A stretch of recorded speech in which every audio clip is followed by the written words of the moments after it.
dedicate this award to my Uncle Johnny, the most fabulous gay man I've ever known, and I ever knew.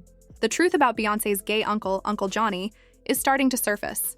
And it's nothing like what people were told years ago. For a long time, the public believed the story Beyoncé and her family shared about his death. But now, whispers in the industry claim that the real reason behind his passing might have been covered up. Some even say Uncle Johnny was sacrificed to help Beyoncé rise higher in her career. Back then, nobody thought twice about the story her family told because there wasn't any reason to question it. From the outside, Beyoncé seemed to genuinely love her uncle. Just a few years ago, she even dedicated her Renaissance album to him, calling it a celebration of his life and influence. But as people often say, the truth doesn't stay buried forever. Many are now saying that Uncle Johnny wasn't just loved, he was used. He worked endlessly behind the scenes, pouring his time and talent into helping Beyoncé become who she is today. And according to some, once he was no longer needed, his death became part of a much darker story. What hurts even more is that the family allegedly used the stigma surrounding HIV and AIDS within the gay community to explain away his passing, saying he died from AIDS to avoid further questions. For anyone unfamiliar with him, Uncle Johnny was an openly gay man and a creative force in Beyoncé's early career. He wasn't just a family member. He was one of her biggest supporters and played a major role in shaping her image and style. He worked closely with Beyoncé's mother, Tina Knowles, designing outfits for Destiny's Child when they were still an up-and-coming group. At that time, they couldn't afford expensive designer labels, so Johnny became their personal designer, making sure they always looked stylish on stage and in public appearances. There isn't a clear timeline of when his health started to decline, but records show that Uncle Johnny passed away on July 29, 1998. Beyoncé has mentioned in past interviews that it was incredibly painful for her to watch him get weaker day by day. She said she felt helpless as she saw his body deteriorate from the illness that, according to her, took him away too soon. Now, with all these new claims resurfacing, people are starting to question whether everything the public was told about his death was true. Was Uncle Johnny's passing really from AIDS, or was there something far more disturbing behind the scenes? Whatever the case, the man who once helped create Beyoncé's look and style might not have received the respect and truth he deserved after his death. And as the story begins to unravel, more people are demanding to know what really happened to the man who helped shape one of the biggest stars in music. And unapologetic during a time when this country wasn't as accepting. And witnessing his battle with HIV was one of the most painful experiences I've ever lived. I'm hopeful that his struggle served to open pathways for other young people to live more freely. LGBTQI rights are human rights. At first glance, the story of Beyoncé's Uncle Johnny seems like a heartbreaking tragedy, the loss of a loved one to illness. But recently, singer Jaguar Wright made some shocking claims that turned that story upside down. According to Jaguar, Uncle Johnny's death wasn't natural at all. She alleges that Beyoncé sacrificed him to gain power and success in her career. These accusations go even further. Jaguar also insists that Beyoncé is secretly a lesbian, and that her album Renaissance was really a coded way for her to express her hidden sexuality. When Renaissance came out, Beyoncé said it was a tribute to her late Uncle Johnny, the man who helped shape her fashion sense and early image. She worked with several LGBTQ+ artists and producers throughout the album, which made sense because she dedicated it to someone who was part of that community. Fans saw the album as a heartfelt celebration of queer culture and a way for Beyoncé to honor her uncle's legacy. In one of the most popular songs from the project, Heated, she even gives him a special shout-out, calling him out by name. To most people, that seemed genuine. No one had any reason to question her intentions. But Jaguar Wright is now suggesting something very different. She believes Beyoncé used Uncle Johnny's name as a cover story, a way to hide that Renaissance was actually a personal message about her own sexuality. In her words, Beyoncé supposedly created the album not for her uncle, but for herself, as a secret expression of the life she cannot openly live. According to Jaguar, Beyoncé has been hiding her attraction to women for decades due to her fame, image, and marriage. These kinds of rumors didn't start with Renaissance, though. Whispers about Beyoncé's sexuality go way back to the early 2000s. Around the year 2000, she collaborated with singer Emile on the song I Got That. Shortly after the song's release, Emile reportedly did an interview where she claimed that Beyoncé had made romantic advances toward her during the recording process. Emile said Beyoncé wanted them to start a relationship, but she turned her down politely. After that, things allegedly took a strange turn. Emile's music career started to fade rapidly, and the interview where she talked about Beyoncé supposedly vanished from the internet. Many fans believe that the entire story was buried, along with Emile's career, to protect Beyoncé's image. Even though that interview disappeared,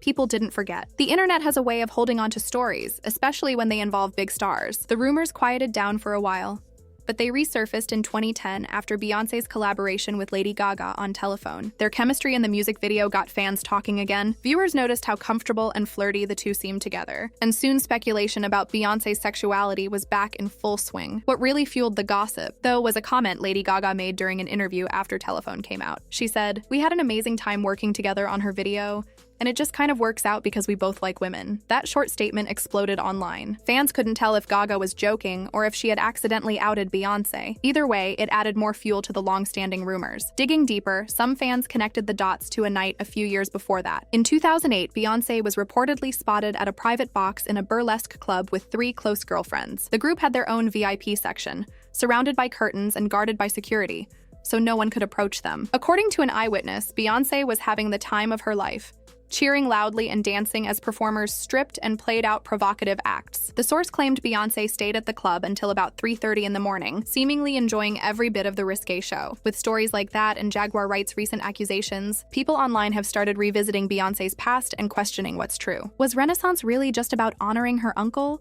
or was it a reflection of Beyoncé herself?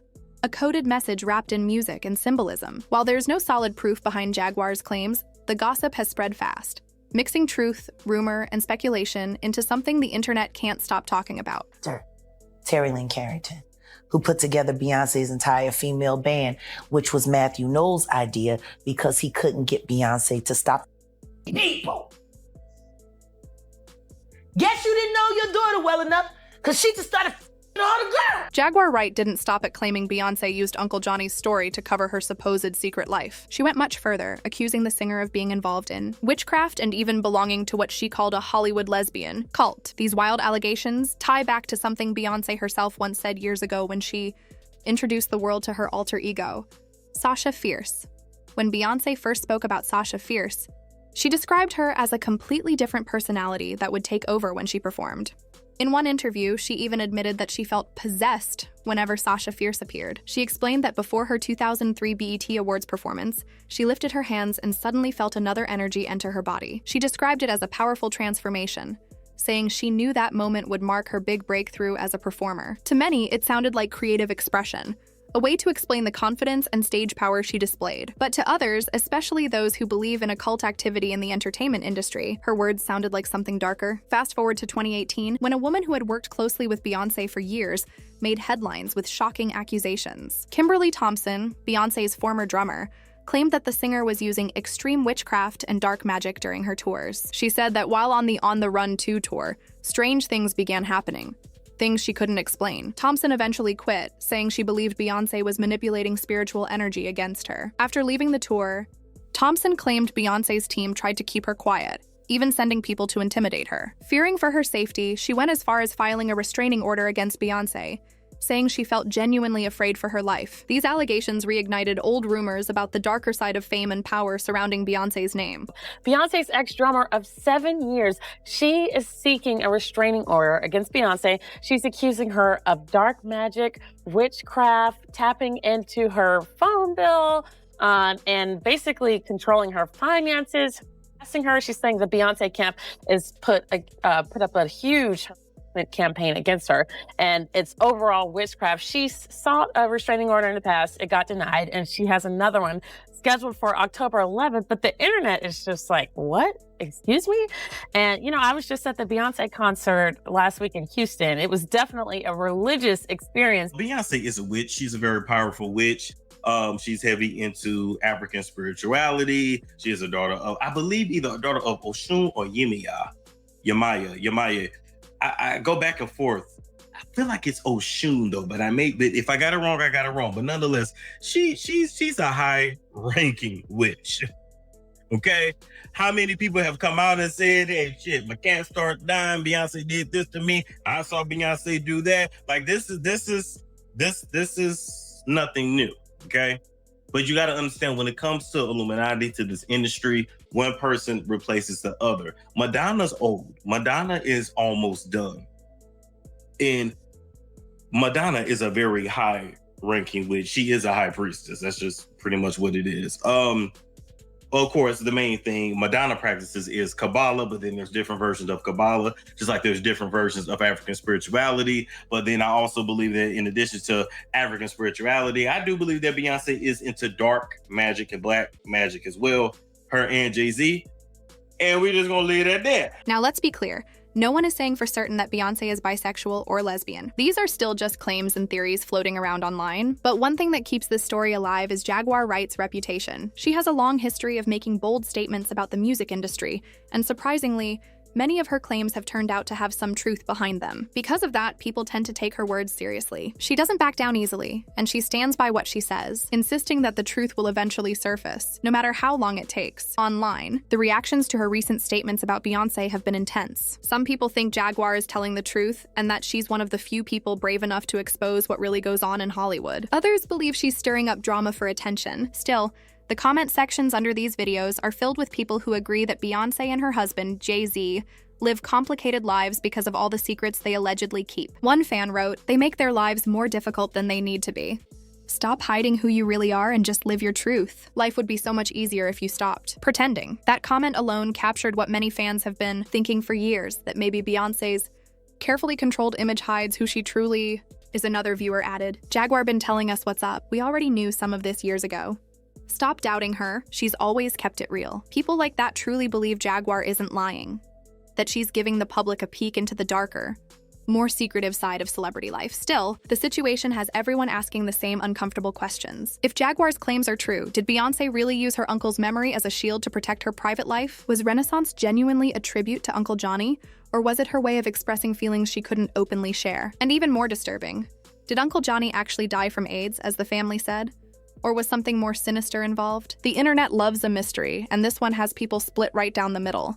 Some think it's a stretch to believe Beyoncé would go that far for fame, while others say Hollywood has always had hidden layers we'll never fully understand. Every time new information comes out, the speculation grows stronger. Regardless of which side people are on, one thing's for sure. This story has reignited interest in Uncle Johnny's life and legacy. Fans who once took Beyoncé's tribute at face value are now re-examining her words, videos, and interviews for clues. Whether it's truth, rumor, or something in between, people can't stop talking about it. So what do you think? Could Beyoncé really have used her gay uncle's memory as a way to hide parts of herself? And was Uncle Johnny's death what we were told? Or something entirely different? Share your thoughts in the comments below, and if you want more of this kind of story, don't forget to check out the next video. It's just as messy.